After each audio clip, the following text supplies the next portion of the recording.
TBS পালসে সবাইকে স্বাগত জানাচ্ছি। আমি জাহিদ নওয়াজ খান। আজকের পডকাস্টে আমরা কথা বলবো বাংলাদেশ জাসদের সাধারণ সম্পাদক নাজমুল হক প্রধানের সঙ্গে। নাজমুল হক প্রধান, আপনাকে টিবিএস পালসে স্বাগত জানাচ্ছি।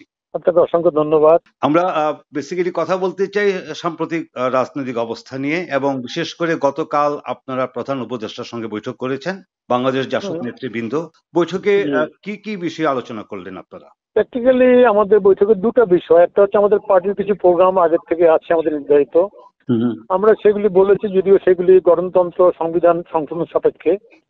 আর এমনি বর্তমান সংকট নিরসনের জন্য আমরা বলেছি যে কথাটা, সেটা হচ্ছে যে 1971 সালে মহান মুক্তিযুদ্ধের পরে আমরা যে রাষ্ট্র কাঠামো চেয়েছিলাম সেটা পাইনি, আমরা ফেল করেছি। 1990 সালেও আমরা যা চেয়েছিলাম বিজয় লাভ করার পর ফেল করেছি।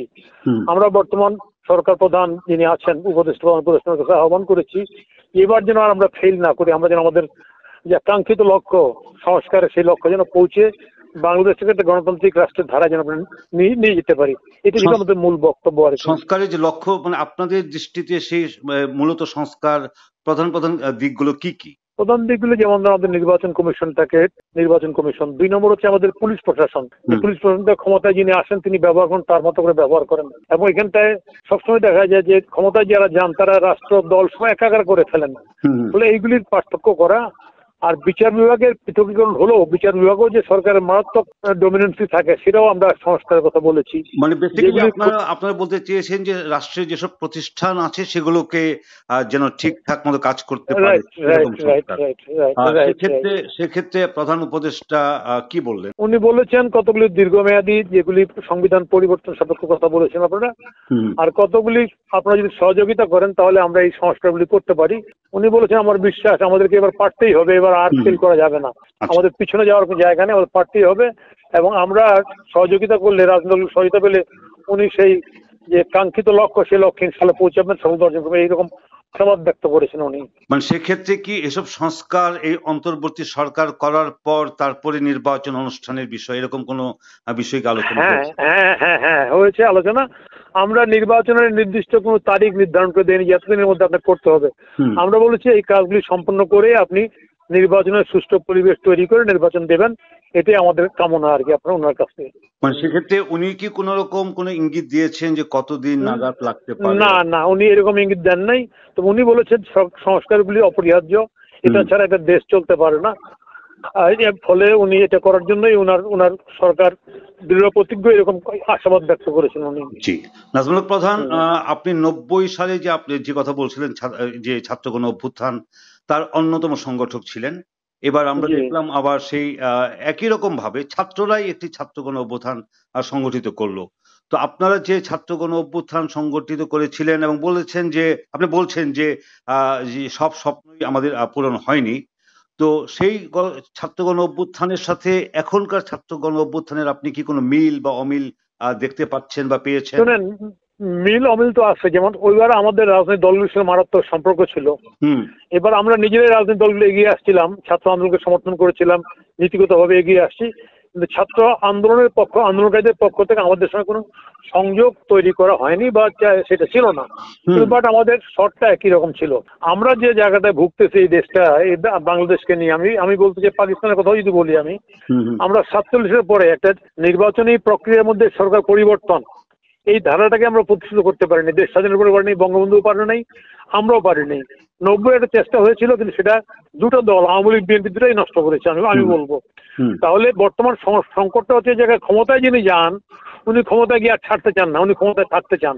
আমরা এই বিষয়টাই বলার চেষ্টা করেছি। জি, মানে কি এরকম যে আসলে আমাদের রাজনীতির একটা বড় সংকটের জায়গা হচ্ছে ক্ষমতার শান্তিপূর্ণ হস্তান্তর, সেটা তো আমরা মনে হয় স্বাধীনতার পর থেকে দেখতে পাচ্ছি। আমরা এইটাতে মানে 47-এর পর থেকে যে ভুগতেছি আমরা, জনগণ যে সাফার করতেছে, এই জায়গা থেকে উত্তরণের পথ আমরা দেখেছিলাম 90 সালে, কিন্তু সেটাও রক্ষা করা যায়নি। ফলে সংকটটা হলো, এবং এই সংকটটা আমার ধারণা বর্তমানে এই যে আন্দোলনের কারণে, অভ্যুত্থানের কারণে এবার নিরসন করার শেষ একটা সুযোগ আমরা পেয়েছি, যেটা আমার ধারণা এই সরকার কাজে লাগাতে পারবে আর কি। নাজমুল হক প্রধান, আপনি শুধু 90-এরই ছাত্র গণ অভ্যুত্থানের একজন সংগঠক না, আপনি মুক্তিযুদ্ধে অংশ নিয়েছেন, এবং এখনকার এরকম ভাবে কিছুটা বলা হচ্ছে যে এই ছাত্র গণ অভ্যুত্থান কিছুটা মুক্তিযুদ্ধের চেতনা কি পুরোপুরি তারা আফল করছে কিনা, এ নিয়ে কিছু কিছু মহল থেকে প্রশ্ন আছে, আপনার কি মনে হয়? না, আমার কাছে মনে হয়েছে আমরা বিশেষ করে 75-এর বঙ্গবন্ধুকে হত্যা করার পর পট পরিবর্তনের পরে এখানটায়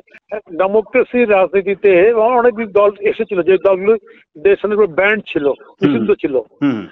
আমরা বিগত 50 বছরে এই দলগুলির সঙ্গে আচরণে কেমন জানি আমার কাছে মনে হয়েছে আমরা প্রপার আচরণ করি নাই। আমি এটা উদাহরণ দিয়ে বলতে চাই, এটা আমার কাছেও প্রশ্ন। এটা যেমন ধরেন জামাতে ইসলাম একটা বড় অন্তরায়, এখানটায় তারা মুক্তিযুদ্ধের বিরোধিতা করেছিল, সেই ইত্যাদি ইত্যাদি। যুদ্ধাপরাধীর বিচার হওয়ার পরে আর জামাতকে ব্যান্ডের জায়গায় ফেলে দিয়ে রাজনীতি করা যাবে বলে এটা মনে করি না এটা। হ্যাঁ, আর এই কথায় কথায় রাজাকার, কথায় কথায় স্বাধীনতা বিরোধী, এই শব্দটাও আমার কাছে মনে হচ্ছে যে এই শব্দ প্রয়োগের মধ্য দিয়ে আমরা রাজনীতি কেমন যেন একটা কুলুষিত করে ফেলছি।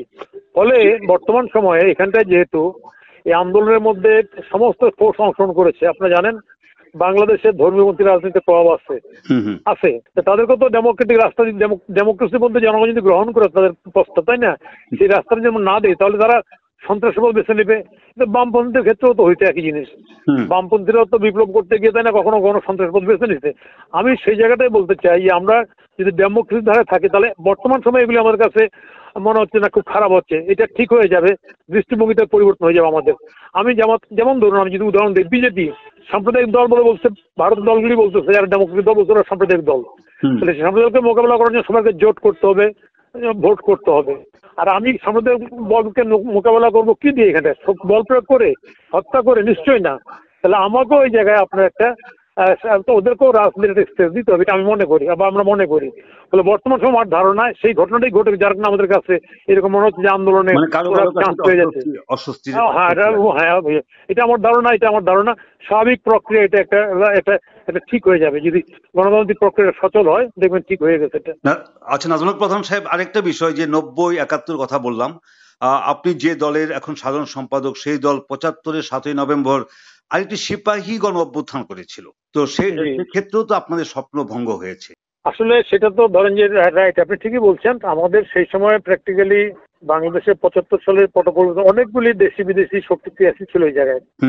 আমাদের দলের থেকে আমরা শুনি আর কি, আমার দলের থেকে শুনি মানে এটা সত্য, আমার দলের থেকে আর্মির মধ্যে একটা সেল ছিল, আমরা বিপ্লব করার চেষ্টা করেছিলাম সেই সময়টা, সমাজতান্ত্রিক বিপ্লব, তাই না, সেটা ব্যর্থ হয়েছে, সম্পন্ন হয় নাই 75 সালে, তাই না, সেটা তো এটা আছেই।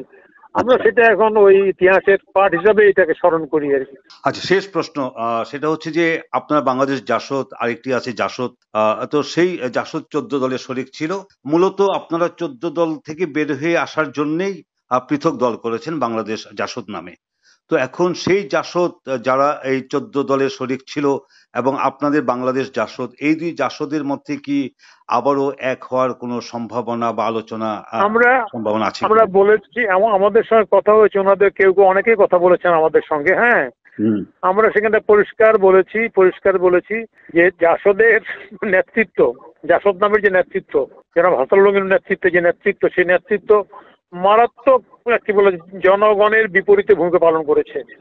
আপনি দেখুন, যারা রাজনীতি করবে সাধারণ মিছিলে গুলি করে পুলিশ মেরে দিয়েছে, সাধারণ মিছিলে, বিএনপির সাধারণ মিছিলে পুলিশ কোনো উত্তেজনা নাই, নারায়ণগঞ্জে করেছে, ব্রাহ্মণবাড়িয়া করেছে, ভোলায় করেছে, এইসব বিষয়ে কোনো প্রতিবাদ, একটা বিবৃতি মধ্যে দেয় নাই। মানে আগের কথা বলছেন?